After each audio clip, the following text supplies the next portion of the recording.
اهلا وسهلا بيكم معايا في قناة بصبص والمطبخ. النهاردة هعمل معاكم كفتة داوود باشا زي ما انتوا شايفينها كده مع الرز بالشعرية. حاجة كده تاخد العقل بجد.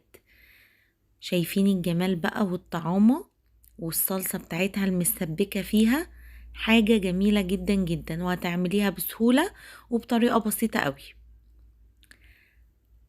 غدوة بقى حلوة عشوة حلوة هتنجز معاكي وهتعمليها وكل اللي هيدوقها هيقولك عملتيها ازاي. يلا بينا ندخل على الفيديو ونشوف المقادير ونشوف هنعملها ازاي النهاردة مع بعض.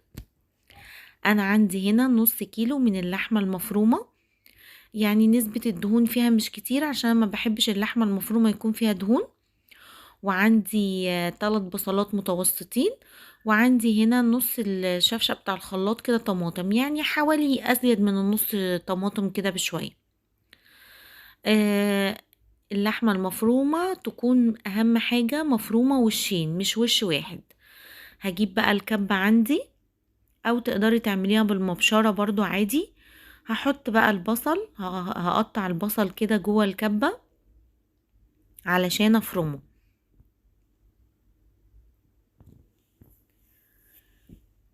آه طريقة سهلة خالص وهتعمليها بكل بساطة وكل سهولة. هفرم بقى البصل، عايزاه يكون فرم ناعم، يعني افرميه وقلبيه كده كويس وفرميه تاني. انا خلاص كده ادي البصل اهو بعد ما فرمته. معلش بقى كنت ناسية الفلاش.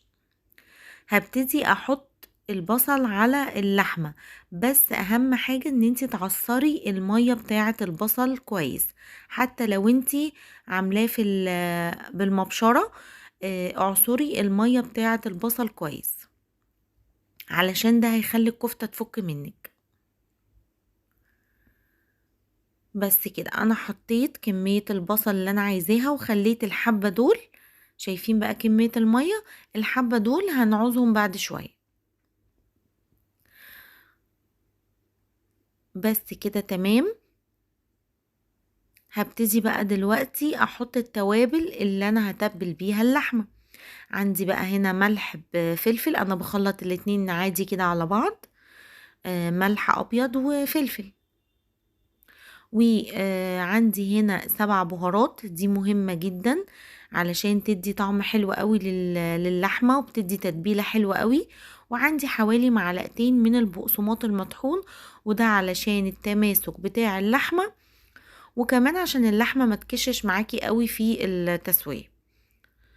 آه تقدري تستخدمي اي لحمة مفرومة انت عايزاها، بس يعني انا ما بحبش الدهون في اللحمة، فبجيب اللحمة تكون حمرة، ويعني بقطع حتة اللحمة حمرة وبفرمها عند الجزار، بخليه يفرمها لي وشي.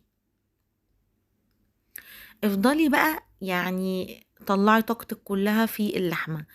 انا عايزة ادعك اللحمة كويس قوي بالتوابل.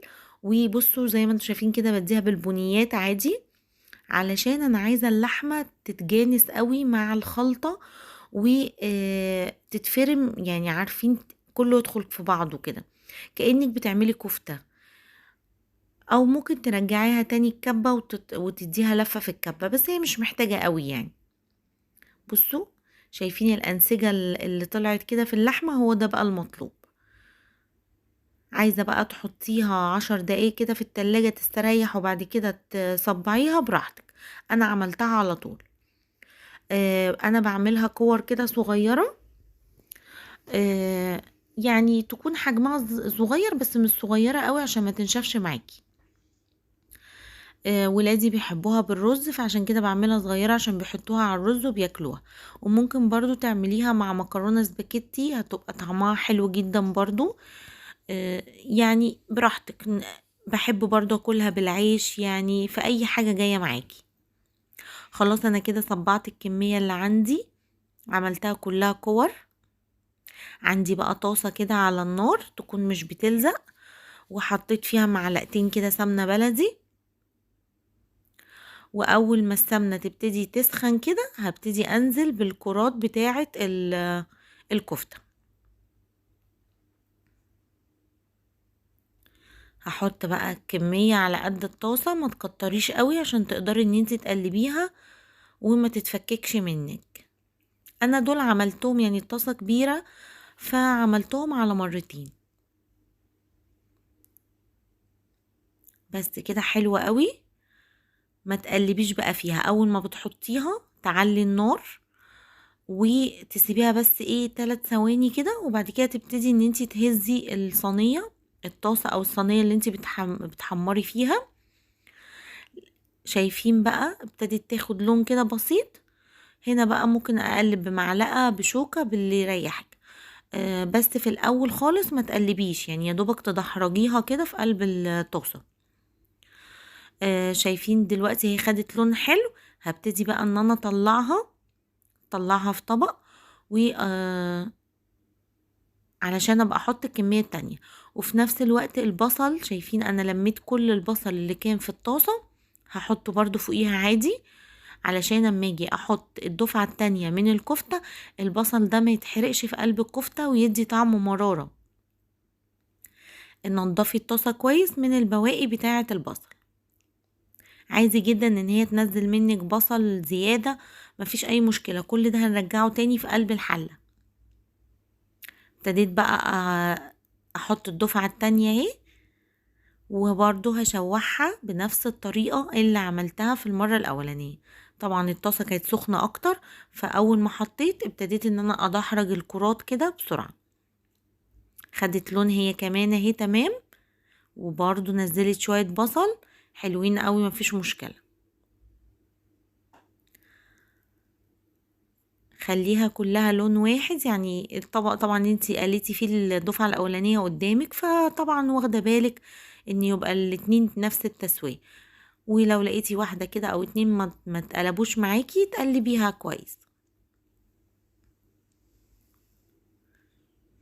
هبتدي بقى اطلعها، وهاخد برضو فتافيت البصل اللي نزلت دي معاها، وهنضف الطاسة خالص. حطيت بقى معلقة سمنة تاني كده، علشان هنكمل بقى بقية الكفتة مع بعض. شوية البصل اللي انا كنت سايباهم في الكبة على جنب دول، حطيتهم بقى في الطاسة مكان الكفتة، كله في حاجة واحدة يا جماعة، مش هنوسخ مواعين كتير. شوحت كده البصل على خفيف، وبعد كده هنزل بقى بعصير الطماطم اللي انا كنت عاملاه. هسيبها بقى دلوقتي تغلي.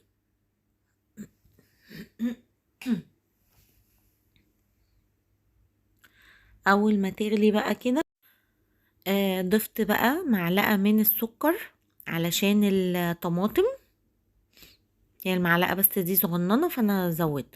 وبعد كده حطيت ملح وحطيت فلفل، ملح وفلفل اسود، وحوالي ربع معلقة من السبع بهارات، ما كترتش عشان احنا حاطين في اللحمة 7 بهارات، حبة حلوين كده محترمين.